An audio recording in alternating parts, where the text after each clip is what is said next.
తెలంగాణ రాష్ట్ర వ్యాప్తంగా గత 4 రోజులుగా ఎడతెరపు లేని వర్షాలు కురుస్తుండగా భద్రాద్రి కొత్తగూడెం జిల్లా దుమ్ముగూడెం మండలంలో కూడా భారీ వర్షాలు కురుస్తున్నాయి.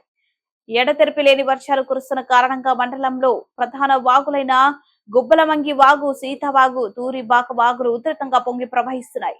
మండలంలో ప్రధాన చెరువులైన చిన్న గుబ్బలమంగి ప్రాజెక్టు పూర్తి స్థాయిలో నిండి చెరువు అరుగు నుండి ప్రమాద స్థాయిలో నీరు ప్రవహిస్తుంది.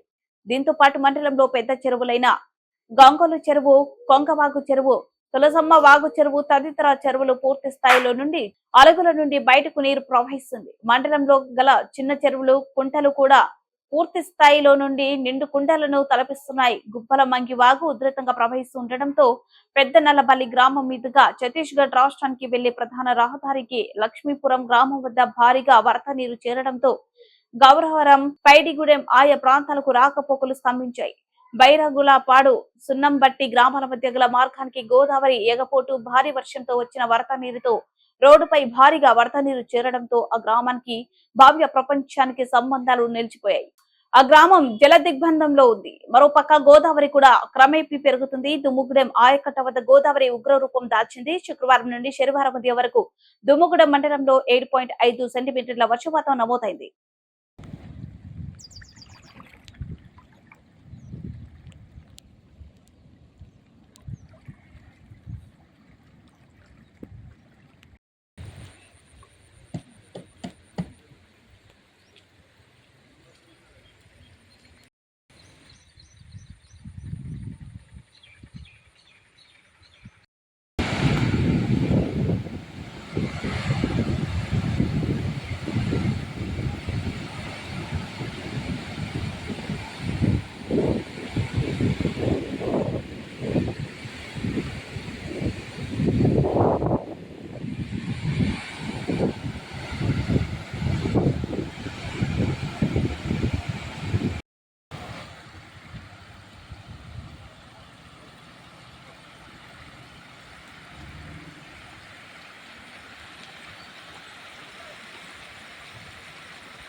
ఎవరు సమయం